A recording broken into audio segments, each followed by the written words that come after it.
record. And Audacity in 3, 2, 1.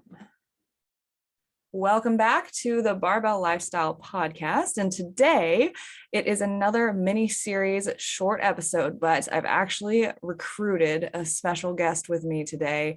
And if you are a longtime listener of the podcast, I don't even know if he knows this, but you've heard a lot about him and our relationship and how, our dynamic has been. But today I've actually brought my fiance, Aaron Chong, and also coach at Permanent Change Coaching onto the show to talk about his specialty with coaching. And so up to now, he's been a face on my Instagram page and a name without a voice, but today we're giving him a voice. So, hi, babe. Hey, how's it going? Welcome to the show and to your first ever podcast episode. If you want to just walk us through who you are and I guess what your background is in fitness and then the journey to coaching. So you can kind of just walk us through the whole thing. Am I allowed to be funny? Yeah. So how's it going, guys? My name is Aaron Chong. I'm sure you guys have seen my wonderful face and wonderful beard within Marissa's social media. Admittedly, I'm pretty shitty at posting myself.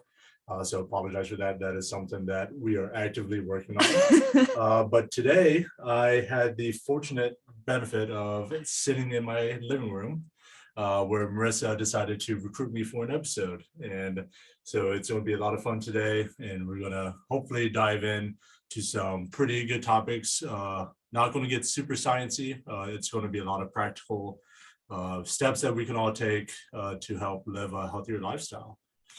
Nice. Awesome. And then one thing as well, just like try to keep a constant distance from the mic. That's always really helpful. So wherever you are, don't go back and forth because it'll sound different. No, let's keep it in. First podcast and sorry Shane for my terrible audio. No, it's good. But so basically, yeah, walk us through your background in fitness and just like generally how you came to where you are now with being a fitness coach. Okay, so wow. So that's quite the story. So I grew up, probably played tennis from the age of 7, 8 years old till about 18. Had some unfortunate injuries in that time.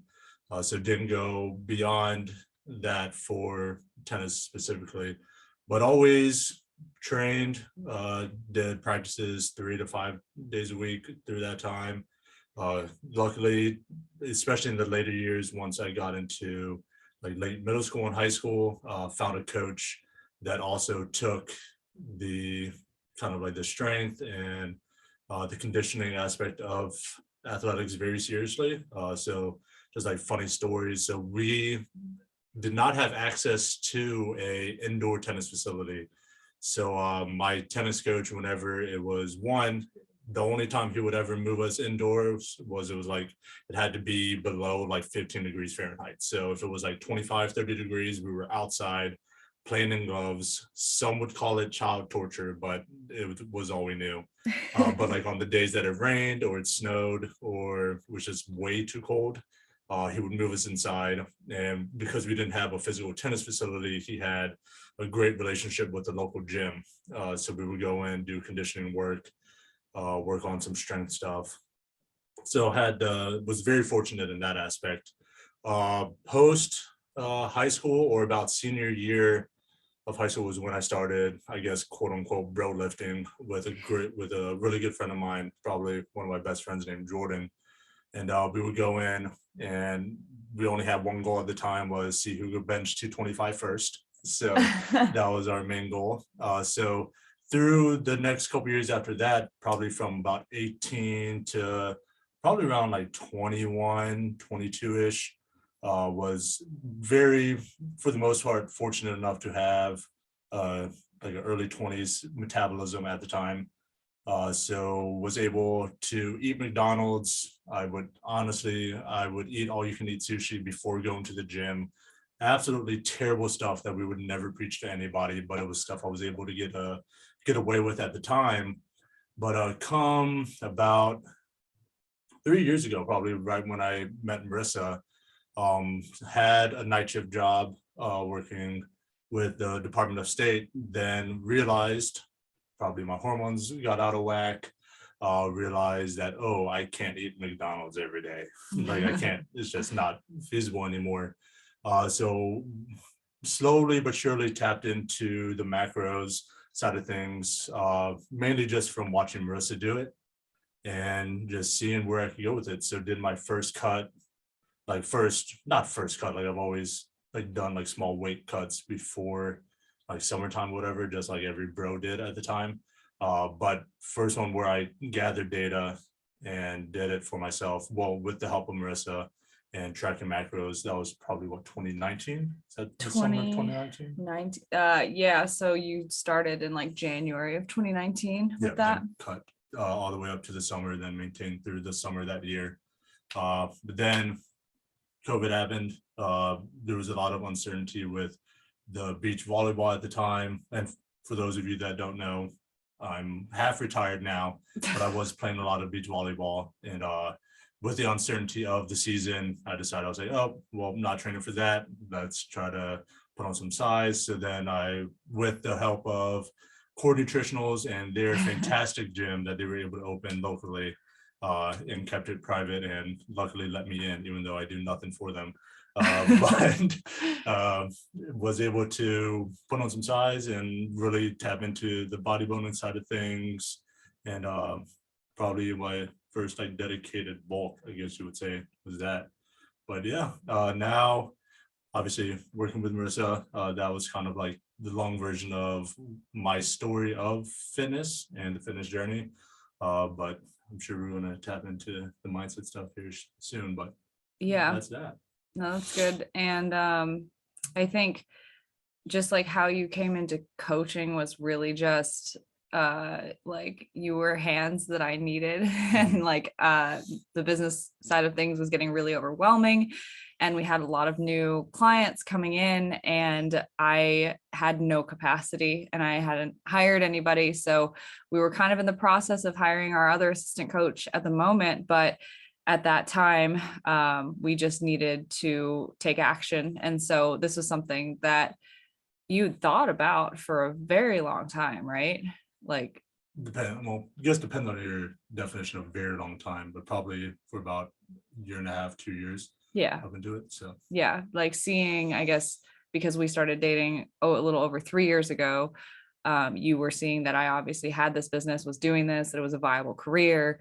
And so then those thoughts probably started like midway through our relationship. And it was always a conversation, but it was never an action at the time. But as soon as the opportunity presented itself, we literally signed him up for 2 certifications, a training one and a nutrition one, and crashed down for those and just started coaching. And I think the beauty of it though is that, you know, you'd been around me coaching and hearing me coach and my methodology and how I handle things for years prior to ever starting. So I feel like a lot of that knowledge just absorbs, but then you were able to take it and make it your own.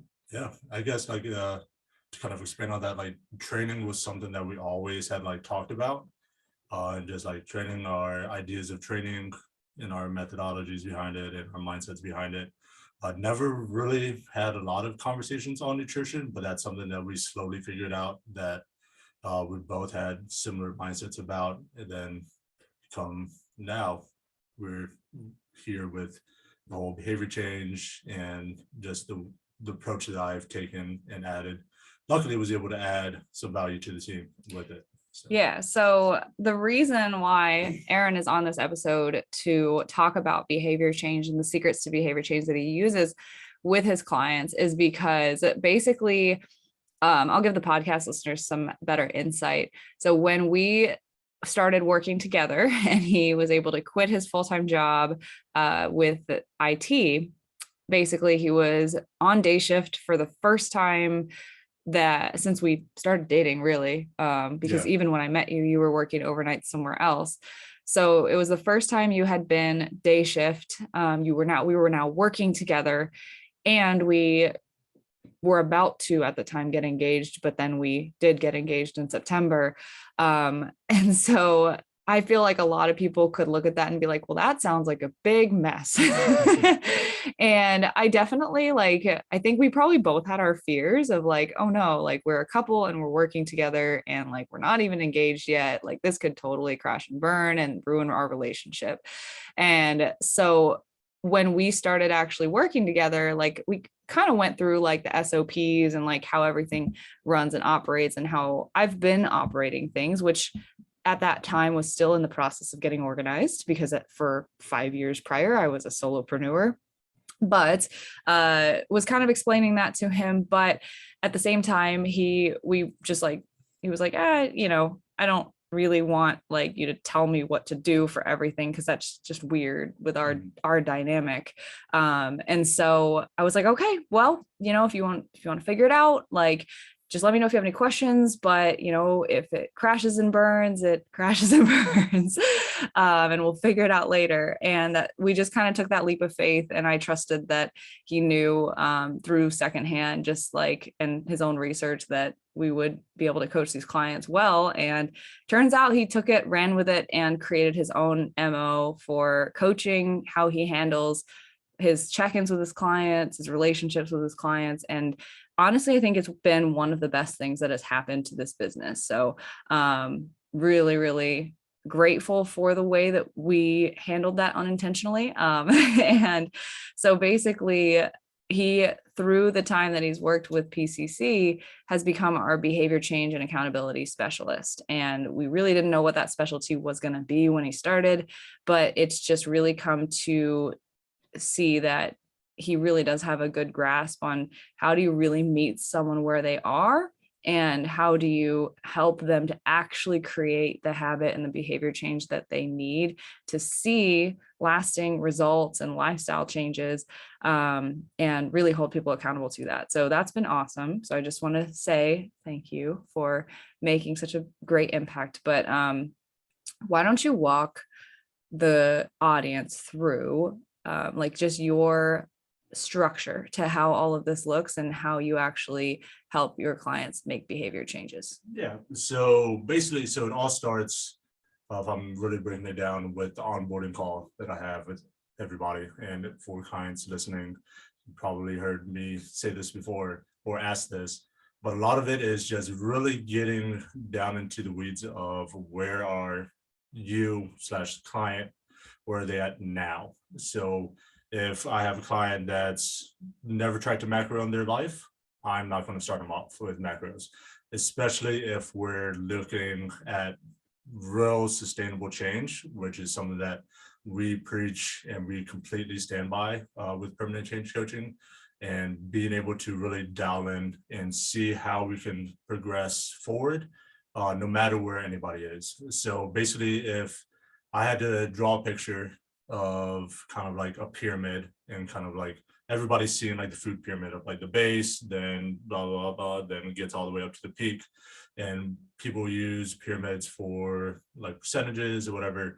But basically I have it set so that the base of the pyramid is habits and mindfulness.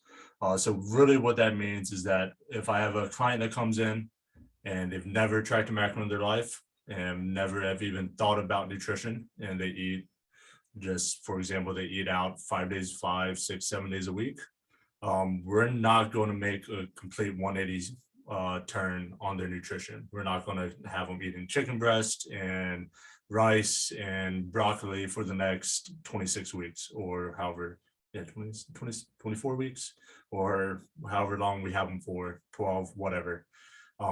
So basically, so then we start there. And just to throw out examples, like if a client is eating Wendy's every single day, we try to find a way to incorporate a nice lean protein source, or like one serving of fruits and vegetables, and just start really small and really basic.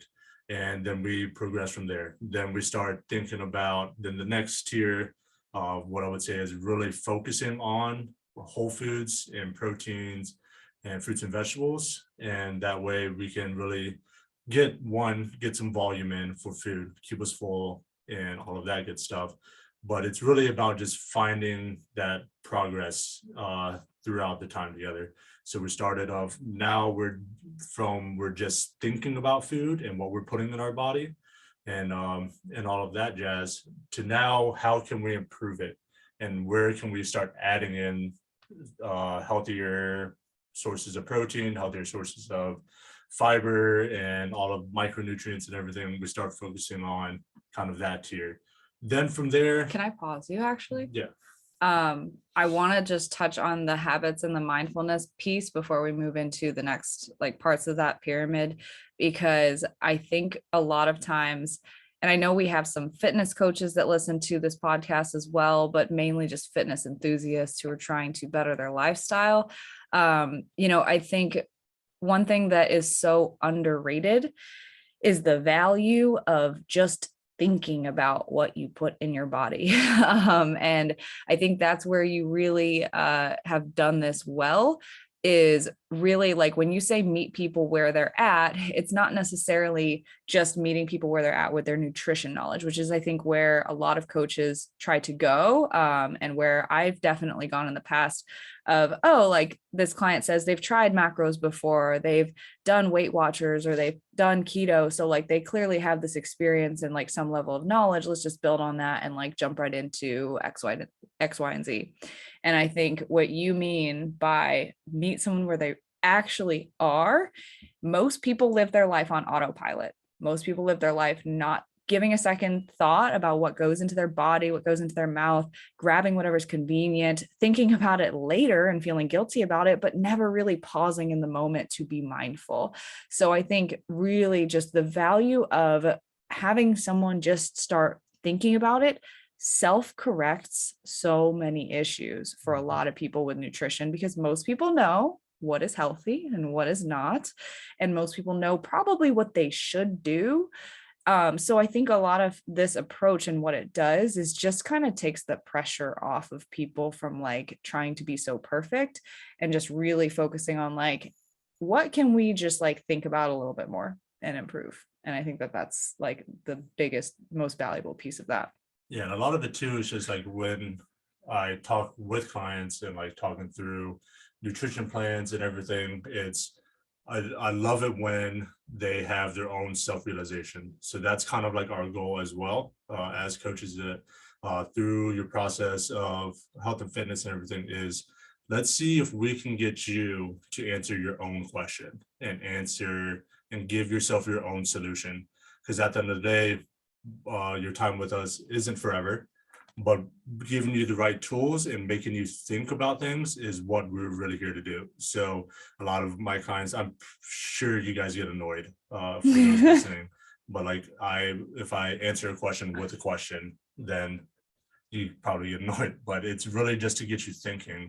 And like, I'm not going to name names, but like it really brings up like a particular client of mine that through like, she was one that came in, zero tracking experience, pretty much zero training experience. And I was like, man, how are we going to approach this? But then I remember, just ask questions. And over the past couple of weeks, she's made great strides with her mindset and just really thinking about what she's like putting in her body. And for example, we were texting today and she was just like, yeah, I realized I eat way too much fried foods. And it's when you come to that realization yourself, it's so powerful. So now she's taking control of that narrative and be like, hey, now I can swap out 1-2 meals a week, and then we're building on those habits. So just, yeah, love that.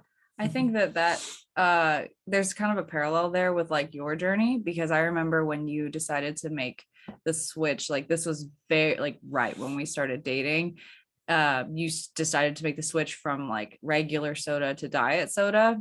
And like, I remember, because I was basically straight out of my last bodybuilding show, was pretty neurotic still. And like, I remember too, like probably 6-7 months, I've told this to the podcast, but like probably like 6-7 months into our relationship, after you had started tracking macros and like doing the things, you were like, when I first met you and I saw you doing this stuff, I thought it was really fucking weird. So that obviously, like, just seeing it, and then like really just you came to your own realization of like, no, I do want to try this. I do want to make this change. I do realize that like these are a lot of liquid calories that I'm having that I probably don't need. And like for those of you listening, like she's not talking about like I had like a can of soda a day. Like I've had nights where I drank 2 liters, and just drank it in one night. So like it was like an absurd amount of sugar. So, yeah, but I like the parallel there because you kind of came to all those conclusions yourself without pressure. And if you haven't listened to the episode Christina and I did, it's like 11 or 12 or something like that, but it's about relationships and your fitness journey. Really one of the key points from that was just like, don't put the pressure on them, like just do you, and like it should probably rub off if you keep that pressure off, because they'll get curious, they'll want to try it themselves, and because there's no pressure, they'll come to that decision, that conclusion a lot easier as well. So I just wanted to add that in. But yeah, but like that's a great point though. So is that it's one of those situations where your actions really do speak louder than words, because if I'm sure a lot of significant others out there, if your partner tells you what to do, most of the time you're like, probably not going to do that. So, that still happens with us. So there's always going to be some level of resistance. Well, obviously it depends on the individual relationship, but if you're trying to come down on somebody like, hey, you need to start tracking your food with me, it's probably going to lead to some resistance. So kind of just like doing it and just letting your partner see what you're doing and how it's benefiting your life and everything will speak so much louder than what you could ever tell them. I think the same goes for a coach-client relationship in a way. The more you put the pressure on, you say you have to do X, Y, and Z, this, and this thing. And that's why we take the approach that we do. And Christina, the same of basically, asking those questions, helping you come to your own answer. And that's what this podcast is for too. So you can passively listen, but then make those decisions in your own life for yourself. And that's the most powerful way to create habit change and lasting change that really sticks, because it was your idea. It was your decision. That's great stuff. You want to move up the pyramid. So we have habits and mindfulness at the bottom, lean proteins, fruits, vegetables on the second tier. And then I interrupted you before you went into the third. Yeah, no problem. So with the kind of just like, we'll just classify it as whole foods, quote unquote. Okay. So with the whole food sources, making sure that we're getting those in is definitely kind of like that next tier up. Not necessarily tracking it, but we can find a way to track your protein amount, as we know that's very important. But it's kind of just like adding to the mindfulness with some attainable habits, as far as like adding in these certain foods and not necessarily taking away out anything still. As we probably like definitely for anybody lifestyle and for longevity, you don't want to take anything out. Everything in moderation and in small doses is completely fine. But it's really just putting the focus on, let's get in a couple servings of protein a day. Let's get in a couple servings of fruits and or vegetables a day, and kind of just focusing on adding in the whole foods for a number of reasons. And one of those just being feeling full, getting volume in. And with that, obviously just leads to kind of like a natural deficit if that's what we're shooting for. And yeah, just focusing on adding things, not necessarily taking away anything, is definitely the next step. Yeah. Want to add anything to that? No, I don't think so. Let's keep moving up. Cool. Then I think then the next one is macros, and we're talking like full macros. Kind of like a subcategory in between there would be tracking protein and overall calories, as like kind of like that stepping stone into macros. But once we get into macros, we're looking at either one, at this point, a client has either one for themselves want to know exactly what they're putting into their body, and it's kind of just like become more of a curiosity of like, hey, how can I optimize now? So with all these steps, it's kind of just like that stepping stone, curiosity builds, they approach us with it, And it's kind of like, oh, okay, now we can have this conversation. We can talk about it, see the reasons for macros, what we typically would want to use them for ideally. And I know, to me, as well as the team, macros are very, very good for specific goals. Macros are not great for your lifestyle change. As far as longevity, sustainability, macros suck. I don't love tracking them all the time, I'll be completely honest. But as soon as we're able to define a definitive goal, and we know what that goal looks like, kind of the time frame, and realizing, especially most of the time, macros are going to come with a cut. Macros could also be in a bulk per se, but we don't necessarily have anybody coming to us for a bulk, Every now and again, Yeah. but not very Not often. a huge percentage, but we do end up sometimes getting clients that end up going into a bulk after, but it's not something that we typically tackle right away.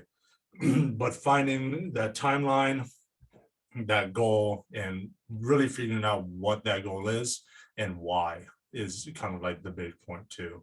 So it's like taking the macros from there, then implementing it to attain set goal. Then from there, I guess we can jump into kind of like the minute details. Once we're just going to use cutting as like the framework.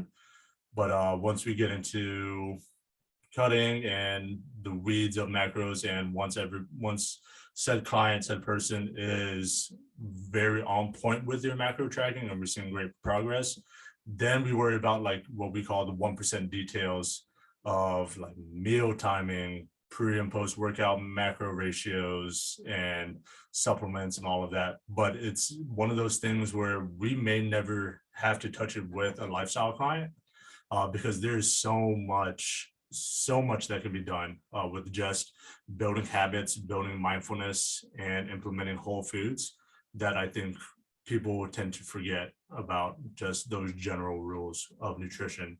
And I think especially in today's age of, with a lot of coaching and a lot of online coaching, of everybody's worried about macro coaching, and macro coaching is the only way, but it's really not, because one, not sustainable, and two, even after we get somebody through a macro phase and a cutting phase or whatever, we want to build in time to really come full circle, and now then get them back into being more mindful about their food, finding ways to live their lifestyle without tracking it all the time, and being able really coming full circle with actually the pyramid. So two shapes. Yeah, no, but the client's journey is like really circular in that regard, because you might come in with, no tracking knowledge, then we build you up basically with this slow process to learn that. And then once you've learned it, we have to also unlearn it, but then keep those habits in place so that you can basically live your life as if you were tracking macros, eating that way, but without the tediousness of the apps and the weighing and the headaches and all of that, because no one wants to do that long term. So it's truly like a circular journey, and it's a long journey, but it's really a worthwhile one. But no, I've really loved that concept, and we've even made like a whole infographic on it with our pyramid. And I think it's interesting because we talk about so many of those 1% details on the podcast. We've had a meal timing episode with Grant Tinsley. We've had a pre and post workout meal episode, and an interview about optimizing body recomposition with Chris Barakat. We've done supplement interviews. Like, we have literally touched on every single thing in that 1%. And I think it's interesting because there are a lot of people in the audience, if you're listening to this, that apply these things and are at that level. But there's also people that probably listen to it and they're like, that's great information, but then it just never comes to fruition because there are actually so many levels lower on the pyramid and need to be met where they're at with just habits and mindfulness, and including more whole foods. So I think what you've really done for me, for our company, even for Christina, because like I talk to her about this stuff all the time, like, is really just forced me as a coach and as a leader to take a huge step back in really what meeting someone where they're at means to me. And really not ever feeling like there is a step that's too small that you can take. No, there's no such thing as too small of a step. So especially when it comes to, like, if you're new to your journey and you're trying to figure out where to start, your start is one thing that you can do a week. So if you eat, extreme example, if you eat McDonald's Big Mac meals every meal throughout the week, then let's see if we can swap out one of those sides of fries for a side salad. And it's just like, it's a very small step. Not gonna lie, you're probably not going to see a pound or two drop off in that week. You might. but I'm just saying, it's just such a small step. But if you keep implementing those very, very small steps over time, it's going to lead to great results and a great lifestyle for yourself. Yeah, I love that. I don't want this episode to get too long, but I think there's two things that I want to touch on. One, basically through this pyramid that we've built up with these 4 levels, I want to be very clear that like results are happening through all of it. Like, it's not, oh, you have to wait until you get to level 3 at macros to actually see a defined result. Like, there is going to be body fat loss and muscle gain just from training and implementing these things on this nutrition side, for most people, especially when they're starting from that ground zero. The second thing is there's 2 things that I want to just get your input on for the audience, because I think you take a very unique and good approach for both of these things as well. Training and mindset. So like, kind of what's your general philosophy with training with your clients? And then really, I know you focus hard on the mindset with the accountability and everything. So just kind of walk us through that. So for training, so focus a lot on, obviously with our team, we put a lot of the focus on strength training, but as far as just to kind of piggyback on the meeting people where they're at, it's kind of like, I really don't want to force anybody to get into the gym. So really finding out what you have access to. I have clients that only do body weight at home workouts. I have clients that have very elaborate training programs. But it really just comes down to, what can you do? And it really just starts from what you're currently doing. So a lot on my first initial onboarding call, and if any clients listening, they know I ask, what is your current training like? What is your current training split? And what is your current training environment? And it is 100% okay if that answer is no, or I don't have anything, or I have nothing set up right now. And just from there, we slowly build. And again, it's all about about progress and progressing through our time together. So really just taking the approach of, let's see how we can get our body moving first, then worry about really implementing in strength training and all that. I always start off, if somebody comes to me with no training experience, with about a 2-day-a-week strength training, but then really trying to just prioritize movement. So the training portion itself and the strength training is such a small piece of that in the beginning, especially, but it's really about trying to get our bodies moving, and that's really the important part. Yeah, I love that. And because it introduces such a balanced approach to fitness, because I think, again, we are in an echo chamber of people who lift and want to look huge and jacked and shredded, and that's great, and I want to be jacked and shredded, and I know you do too, but like, we just need most of our clients to move more in ways that they enjoy. Strength training is very important for longevity and anti-aging and safety with your body and preventing injury long term, but most people don't want to do that 6 days a week or 5 days a week, or even 4. So I think, again, forcing me to take a huge step back as a coach and be like, and I think I was getting a lot better at this in the more recent years, but even so, like, it's just another perspective of like, you were really able to look at everything we did with fresh eyes and make it even better, and force me to take one more step back and say, there literally is no step that's too small with any side of this. But I think it's like, just to add on it with the short time that we do have left, but it's just really what I'm trying to push our clients to really figure out is, what does fitness mean to them? Or for you guys listening, what does fitness really mean to you and why? We all love to put the 5-6 days training, fasted cardio, and killing myself for 2-3 hours in the gym on a pedestal. But at the end of the day, for 99% of us, it's not feasible. Like, it's not a great lifestyle. We all have different stressors in our life, whether that's work, kids, dogs, whatever it is. But it's really trying to push and really think about, what does fitness and nutrition and this lifestyle mean to you? And there really is no wrong answer.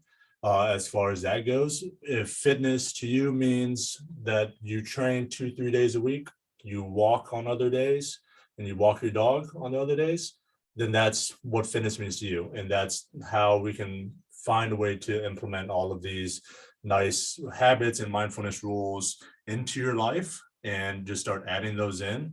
And you're just going to see great lifestyle results. So, and if also through that, if fitness just means that you can go on a short hike with your kids and your dogs easier, as opposed to being 4% body fat, then like, that's amazing. And just like really trying to figure out your why for health and fitness is what I would like to challenge everybody with, and really figure out the steps that you can take one step at a time to achieve that.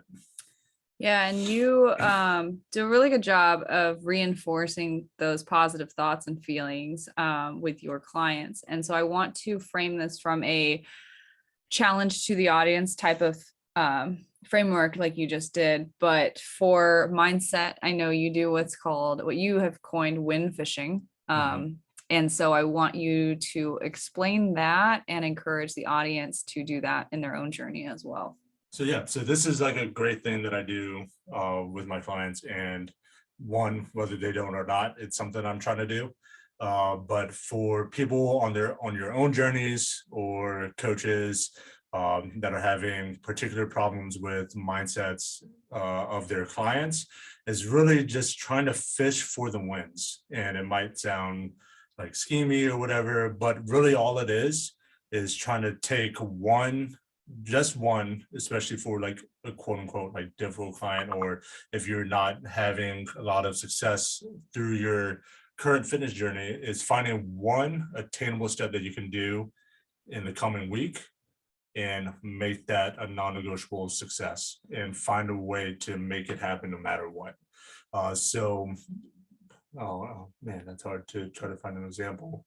But then like reinforcing like small wins. Yeah, and like just reinforcing that, like, there are really, it's actually, I don't even call them small wins. I used air quotes. Yeah, air quoted small wins, but a win is a win. So if you're able to get out for 500, 1,000 more steps a day, then that's a huge win. If you're able to swap out one extra meal that you would normally eat out, and get a burger and cheese fries, and you swap that out for even just something slightly healthier, that's a win. And just really stop, really, like, what I would challenge is to stop discrediting your small changes, and just really see them for what they are. And they are big wins, no matter how quote unquote small you think it is. It's a step forward, it's a step towards your goal. So it's a big win. Yeah. And then just kind of looking at the bigger picture, it always adds up. So if it is a change that you would not have otherwise made, if you decided to throw out everything out the window and throw in the towel and say, screw it, I'm going to give up today, then you won't realize it in the moment, but eventually it will add up. And those smaller changes over the course of a year, 2 years, 3 years will add up to further your results, compounded with the good days that you're having. Even if your bad day was, 2% less bad than the last time, that is all going to add up over time as you keep improving. Yeah, and we can go on for hours with individual scenarios, but yeah, it's all great stuff to talk about. Yeah. Well, this is awesome. And thanks for doing this almost against your will. No, but in all seriousness, like we had talked about coming on the episode for this, and I needed to do an episode last minute. So I was like, all right, this is the only thing that's on the top of my head. So we're going to do it. And hopefully you guys enjoyed getting to know Aaron. And definitely you can find him actually on Instagram at, where can they find you? Chimichanga 18. Yes. That is CHIMICHONGA 18. Yes. And as always, you can find me at Marissa Roy Fitness, Christina at Christy Lynn Fit, and Barbell Lifestyle Podcast on Instagram. And that'll be it. So thanks so much for listening. If you like this episode, then please leave a 5-star rating and review so that we can bring more special guests onto the episode and bring those lessons back to the show. And we will hope to see you back next Tuesday. And if you haven't, make sure that you hit that follow button and subscribe to whatever this means. Sorry, I love saying This that. is on. He says that after every office hour. Yeah. Okay. Smash the like button, subscribe, and hopefully I'll get invited back and I'll get to talk to you guys soon.